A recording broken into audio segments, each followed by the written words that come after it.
Here we go, guys, with another recap of the 2023 Superbet Chess Classic held here in Bucharest, Romania. We are in day 4, game 4, and Fabiano has the white pieces against Jan Nepomniachtchi. In day 3, Fabiano played a tremendous attacking game against Maxime Vachier-Lagrave, also with the white pieces, and managed to defeat the very strong Frenchman. So Fabiano was looking forward to potentially try to put some pressure on the recent World Championship challenger, Jan Nepomniachtchi. He has the white pieces. Let's see if he managed to do so. Let's get straight into the game. Fabiano with the white pieces, Jan Nepomniachtchi with the black pieces. Fabi starts with 1 d4, knight to f6, knight to f3, d4 and d5 and c4, e6, knight to c3. And we've seen Jan in this tournament play the move bishop to e7. That was played quite recently in game 2 against Bogdan Daniel Deac. In fact, the only game that Jan won with black pieces. That was a tremendous game, by the way, from Jan. Great preparation and great execution afterwards, after he got the advantage. So definitely something that Fabiano looked at before the game, probably got some ideas ready against it, but Nepo decides to surprise first with the move c5. And to be honest, this was probably not a huge surprise, because this move c5, the Tarrasch, is something that players with the black pieces, especially at the top echelon of the chess world, they love playing it because supposedly it equalizes. Nepo having a very solid repertoire with the black pieces. Kudos to his 2 World Championship matches where his strategy definitely seemed to be that, okay, I'm just going to try to make a draw, equalize with the black pieces, don't take too many risks, which is a very good strategy in a match situation. Definitely has some residual opening preparation, perhaps from this recently concluded match in this line with c5, the Tarrasch. Fabiano decides to go with e3. Of course, you can play a lot of things in this position. You can take on d5. e3 is one of the options, and I'm not going to go into too much detail because there's so much theory at this point. Knight to c6, very symmetrical up to this point. Take on d5, and now take with the pawn. Of course, black can also take with the knight on d5, and this is by no means a bad option for black. White can play the move bishop to b5, bishop to d3, a lot of options, and for the most part, we're going to see this type of structures. After c takes d4, e takes d4, let's say bishop e7, castle, castle, and then we're basically getting an isolated queen's pawn type of position in which white is going to try to attack on the king side, most likely attack via the b1 h7 diagonal, rook to e1, get the knight in the center with knight to e5, the typical way of developing the attack in the isolated queen's pawn positions.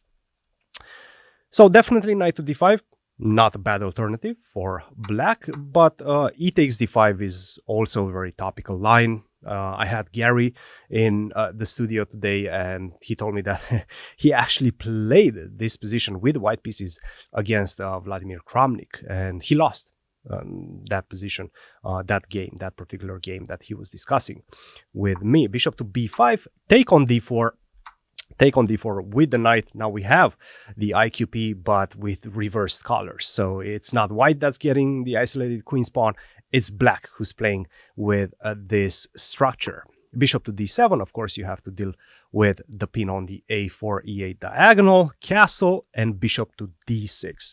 Black's plan, once again, pretty obvious. You have to put some pressure against white's king, against white's castle. So the bishop is perfectly placed on the b8, h2 diagonal. Knight to f3, get out of dodge with this knight, at the same time defend the weakness on the king side, the pawn on h2, as well as open up the long diagonal. And we're going to see one of the main plans in the position for white is to go b3, bishop to b2, and get on the long diagonal. Let's see how the game continued.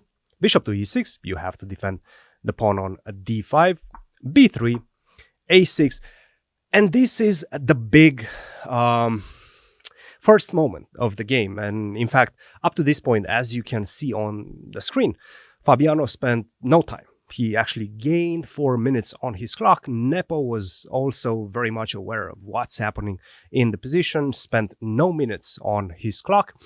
But this was the first moment where Fabiano spent almost 20 minutes. That's because he has a big decision. And if you don't know the theory, and there's only a couple of games that have been played in this particular position, you have a pretty significant alternative. He played the move bishop to d3, by the way, but one of the big alternatives would have been to take on c6, and now bishop to b2, and try to play for a strategic goal, and that is to take advantage of the fact that maybe you will be able to take full control of this c5 square. For example, if you go castle, knight to a4, if you lose some time with moves such as rook to e8, then I can go rook to c1, and it just seems like white is going to be able to plant a knight on c5, and that might be problematic for a strategical reason, long term, right? If I manage to take full control of the dark squares, get the knight to c5, maybe get the bishop to d4, you're going to have some weaknesses, in particularly the pawn on a6 and the pawn on c6. And I do have some strategic advantages, that I can play for in this position as white. So definitely something that white had to consider. He decided to play bishop to d3, not bishop takes c6. Knight to e5, Nepo, as you guys can see, he was still within his preparation. Knight takes e5, bishop takes e5, and bishop to b2. You have to defend the knight on c3, makes a lot of sense. Rook to c8, and this was a big moment once again, because I have to say, castle, to my eyes, at least to my untrained eyes in this particular position, I did not analyze this specific line almost at all in my career, so I don't know the ins and outs, but castle looked like the most natural move. And for example, you can go something like queen to d2, makes a lot of sense, defend the bishop on b2, this is part of the plan in general, and then just simply go knight to e2, try to plant a knight on d4. It all revolves around this square in front of the isolated queen's pawn, the square d4. So if I manage to exchange the dark square bishop and plant a knight on d4, that's going to be a beautiful position for white. For example, if you go rook to c8, at this point, I just simply go knight to e2. And now, to be honest, this position is the dream. If white can get to this place, white is probably going to have a lot of fun for the remainder of the game, and black is going to suffer. I can go knight to f4, I can go rook to d1, rook to d2, the other rook to d1, double up on the d file. At some point, this pawn on d5 is going to fall. So, not something that Jan was looking to see in the position. That's why he starts with the move rook to c8. And by the way, as I was mentioning, after castle, queen to d2, in this position, a very natural move would be to go knight to e4. And I think this is perhaps something that Jan was striving to be able to calculate, did not decide for it, not 100% sure why, because it leads to very equal positions. For example, you have to take on e4 with the knight. I take back, you take my hanging bishop on e5, then I just simply take on d3. If we enter this position with opposite color bishops, that's not enough. You're never going to be able to win this position. Even if you win the pawn on d3, which you will not, even if you manage to win that pawn on d3, you're still not going to have an easy task converting that advantage. So I would say this position very, very close to equality. So castle was the natural way out. He decided to start with rook to c8, rook to c1, and now castle. And now a very important move, I believe, if you do want to continue having any sort of claim at an advantage or in the opening for white, is the move f4, which Fabiano played. Very nice move, in my opinion, of course, forcing a response, a reaction from black. If you take on c3, that would be bad, right? I take on c3 with the rook, then I have this beautiful bishop on the long diagonal. You take, you're not in time to exchange these two pawns, the pawn on d5 and the pawn on e3. If you would be able to exchange that, maybe it would be close to equality. But since I'm going to be able to just plant a bishop on d4, get my queen on b2, set up this beautiful battery on the long diagonal, you're going to have a difficult time defending this position. So naturally, the main move in the position should have been bishop to d6. And we will understand why this move is much better than what was played in the game, which was a bishop to c7. This was the first big inaccuracy for Nepo. And in fact, an inaccuracy that was not punished by Fabiano. Fabiano's good move in the position would have been to go knight to a4. Try to strive to get a knight to c5. That's very nice, but also to get a bishop on a d4. And by the way, the only point of this move, bishop to c7, is to get a bishop on the a7 g1 diagonal. Take advantage of the fact that you just played the move f4, weakening the pawn on e3. So it makes a lot of sense, to be honest. And Fabiano, by the way, mentioned it. We had a post-game interview on the main broadcast, and he did say, why didn't I play knight to a4? Not 100% sure why. He played the move a knight to e2, and in fact, he didn't think for a very long time. So perhaps it was one of those moments of mutual blindness. You just played bishop to c7 as black, and I trust you. I trust that you did not miss anything because you're a good player. You're Nepo, you're close to 2800, so I'm not going to punish you for it with a move knight to a4. I'm not even going to spend a lot of time. I'm just going to play the most natural move in the position, which is knight to e2. Once again, trying to go to d4. Bishop to b6, bishop to d4, take, take. And now we have a series of pretty natural moves. Queen to e2, defending the pawn on a2. Rook to e8 makes a lot of sense. Put the rook on the open file.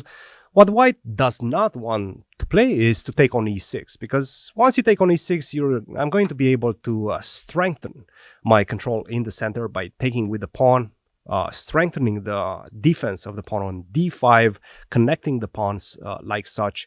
And right now, black has a tremendous position. I will be able to go rook to c3, rook to c8, double up on the c file. Maybe I'm even slightly better as black. So definitely not something that white wants to do. White wants to play maybe even at some point f5, at least have it in the back pocket, right? h3 was the move proposed by Fabi. Makes a lot of sense. Improve the position to the maximum. Bishop to d7, saying that, okay, it's time for me to open up the e-file, time for me to start staring at your weaknesses, specifically, once again, the pawn on e3. The only weakness, to be honest, the only structural weakness in white's position, this is what we call a backwards pawn, because he doesn't have any body to defend it. No body on d2, no body on f2. Rook takes c8, rook takes c8, and queen to b2, setting up the final potential exchange of the rooks on the c file. And to be honest, at this point, if Nepo wanted, and to be honest, I'm not sure why he did not play this move, queen to c3 to my eyes makes the most sense. Just exchange everything and make a draw. After queen takes c3, rook takes c3, rook to d1, sure, I understand you still have this weak pawn on d5, but after king f8, king e7, king d6, if you do play the move knight to f5, I will exchange that bishop gladly on f5. And I don't think you have enough as white. You have this pawn on d5 to play against, but it's not enough. This position is pretty much borderline equal. Queen to c5. Nepo decides to keep the queens on the board. a4, a5, queen to d2, a b6. Rook to b1, and right now, this idea of rook to b1 is aimed at potentially playing the move b4, getting to the b6 weakness, or playing the move rook to b2 followed by rook to c2 and trying to exchange a pair of rooks, the last pair of rooks on the c file. Queen to a3, the position remains extremely balanced. King to h2, h6, rook to b2, as I was mentioning, potentially rook to c2, queen to e7, rook to c2, rook to c5. Let's exchange, but on my terms. Nepo says, if you take on c5, I will take with the b pawn, and then obviously I will defend the pawn on a5. I get the queen to b6. I have everything protected, but I'm also eyeing your own weaknesses. You no longer have control over the d4 square. I have to say black is probably to be preferred at this point. So let's see what happened. Rook to c5, knight to f3, rook takes c2, bishop takes c2, and queen to c5. Very natural play up to this point. Bishop to d3, king to f8. Nepo says, okay, once we exchanged the rooks, there's no more threats against my king, so I might maybe even signal the fact that I'm ready to maybe bring the king to the center. Knight to d4, king to g8. Nope, I was just joking. I'm not bringing my king to the center. I'm staying in my cocoon. Yes, it looks like a cocoon. King to g1, king to f8. Let's shuffle the kings a little bit. King to f2, and now king to e7. After the game, Fabiano mentioned that if Nepo would have played king to g8, he thinks that he would have played king to g1, and that would have been a threefold repetition after the move king to f8 potentially, and then Nepo could have claimed the repetition and make a draw. But Nepo, I don't know, maybe he got overly ambitious with king e7? Probably not. Queen to b2, king to f8, knight to c2, and for whatever reason, Fabiano thought that he's starting to see the light at the end of the tunnel, maybe even get an advantage somehow. White wants to play queen to e5, maybe queen to b8, invade from the back, and try to start looking at the weaknesses, specifically this pawn on b6, knight to e4. I have to say I'm very critical of this move because it just changes the nature of the position, and I don't think it was necessary. Probably a much easier way of playing the position would have been just queen to e7. For example, queen to d4, let's say queen to d6. I'm not seeing a good way for white to continue creating any sort of problems. You cannot take advantage of this pin by playing something like e4 because your pawn on f4 is hanging. So there's not a lot of alternatives here in this position for white to continue and potentially try to get an advantage. I think the position is very equal. I think Nepo would have been having an easy time making a draw. Instead, he plays knight e4, and that's when you start hoping as white, because the whole nature of the position changes. There is no more isolated queen pawn, but now we have this cooperation, queen and knight versus queen and bishop, and we've been discussing about this quite a few times on this channel. You probably heard it from many trainers. Probably any grandmaster will tell you that in general you want to have the queen and knight versus queen and bishop. They complement each other. These two pieces complement each other better than their respective counterparts. So, knight to d4, bishop to c6. I was looking around, and to my eyes, b5 made a lot of sense. b5 just try to exchange as many pawns on the queen side as possible. For example, if you take, obviously, if you take, the queen endgame is going to be extremely drawish. And if you don't take, I'm going to get the bishop on d3. That should allow me to have enough compensation, enough counterplay in case you manage to, let's say, invade with your queen or anything of that nature as white. I think I have, once I plant a knight on a bishop on d3, enough compensation. This should be enough for equality. He plays bishop c6, queen to e2, queen to c3, queen to a6, queen to d2, and knight to e2. And now you're starting to already feel the pressure as black, because my queen, I mean, look, I've outplayed you in the last few moves. I've invaded with my queen. My king is still perfectly safe. I have this nice king defending the pawn on e3, my weakness in the position. The knight, despite the fact that it's pinned, you don't really have a good way to get this bishop to attack it, so you cannot make use of that pin with only your queen. And you have, once again, weaknesses in the position. If you go something like queen to b4, sure, that's the move that, by the way, Nepo played to defend the pawn on b6, but after queen to c8, bishop to e8, you have to do that. Otherwise, you lose the bishop on c6, queen to c2. Now I'm starting to look at your pawn on e4, and you don't have a good way to get back with the bishop, right? Bishop to c6 no longer works. So bishop to d7 he plays, and knight to d4. Now I control the bishop. It's all about the bishop. It's all about getting to your weaknesses, right? Either the pawn on e4, either the bishop on d7. And now f5.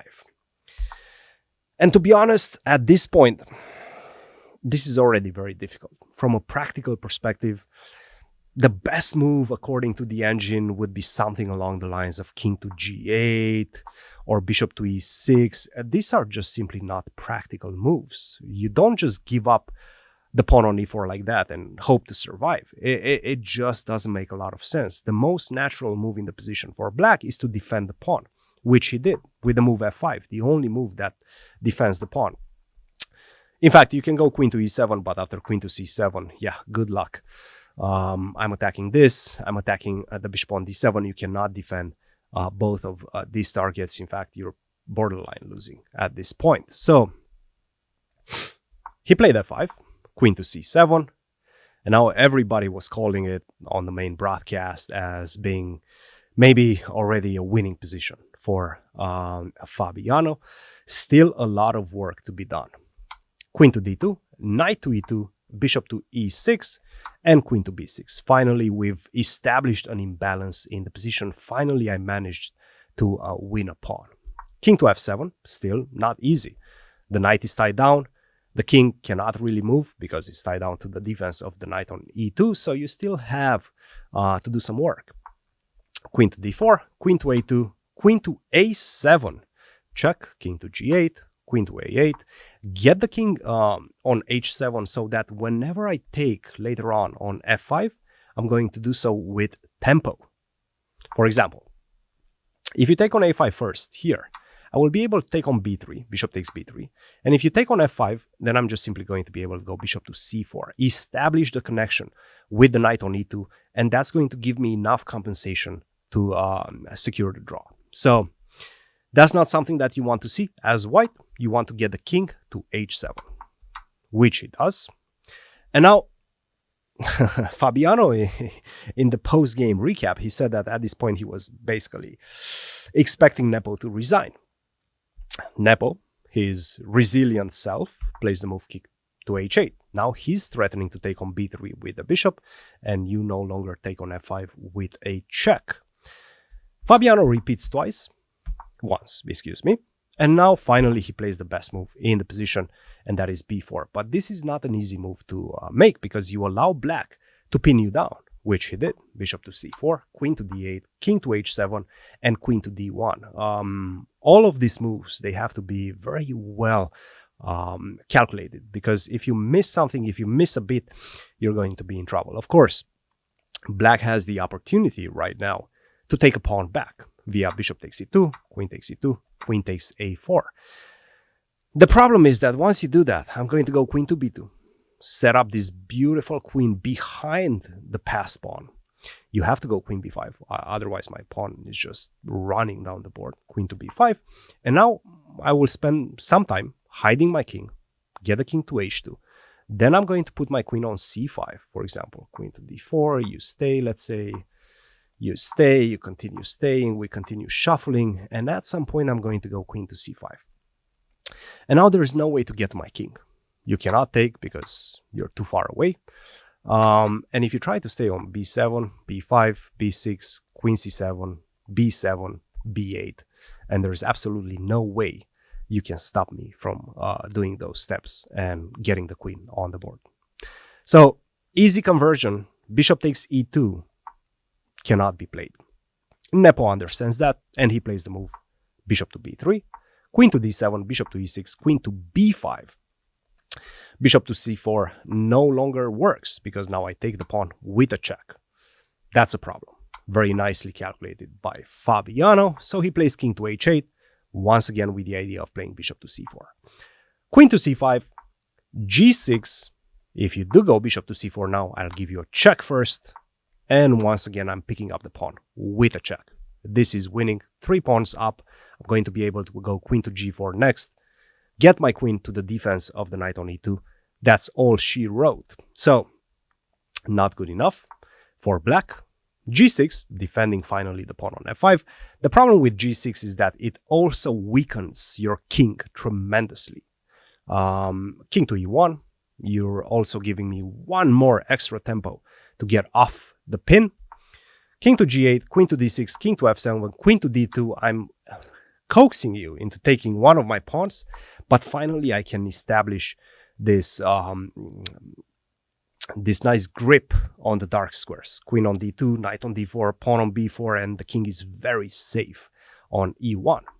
Bishop to c4, king f2, h5, king to g3. I really like this way of playing. I'm not allowing you to go h4 and control the square g3. I think this is a very practical way of playing this position as white. b5, finally the pawn is running, queen to d3. I'm not going to take on d3 because after e takes d3, there's actually not a very good way to defend against d2. King to f2, d2, that would be a disaster, a tragedy of commons in this game because black is winning right now. Black is queening and there's nothing you can do. Of course, this is not going to happen unless you're like, I don't know, 800 rated or something like that. You can even go knight to f3, but now I take on b5 and this is a draw. So queen to d3, a practical choice, a practical idea by Nepo, but Fabi has it all calculated. He spotted this idea of queen to c1 early on. Bishop takes b5, queen to c7, and now there's not going to be a good way to defend against checks. And I'm going to pick up your bishop. For example, if you go king to f6, I go queen to b6 next. I'm going to take on b5 with the knight, defending the pawn on e3 at the same time with my queen on b6. That's all she wrote. He played the move king to f8, and after queen to c5, once again, we reached another position in which next move I'm going to take on b5 with the knight, defending the pawn on e3 with my queen. And that's it. Fabiano takes down Jan Nepomniachtchi. What a significant result for Fabiano. Back-to-back victories against Maxime Vachier-Lagrave and Jan Nepomniachtchi. That's a pristine start for Fabiano.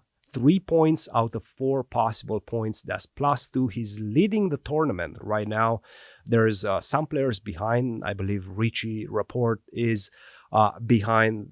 Gucci Reza also won his first game today against Bogdan Daniel Deac, who is struggling in this event, and he's on an even score, 50%, 2 out of 4. So Fabiano with 3 out of 4, definitely looking good right now. Tomorrow in game 5, he will be facing with the black pieces Jan Krzysztof Duda, another player that's definitely struggling in this event. So a lot of fun, exciting chess up to this point. Fabiano is in tremendous shape. Definitely those Title Tuesday late runs have helped. Your energy has helped a lot. So leave your comments in the comment section. Send your energy to Fabiano. This is an important victory, a victory that he said felt very good. It leaves a very positive feeling. You've just defeated a player that was on the brink of reaching 2,800. Nepo, with a victory in the last couple of games, would have touched 2,800 for the first time in his career. So just an incredible player, Jan Nepomniachtchi. But today was Fabiano's day. So he takes it home, 3 out of 4. And I will see you guys tomorrow with a recap of Game 5. See you guys tomorrow.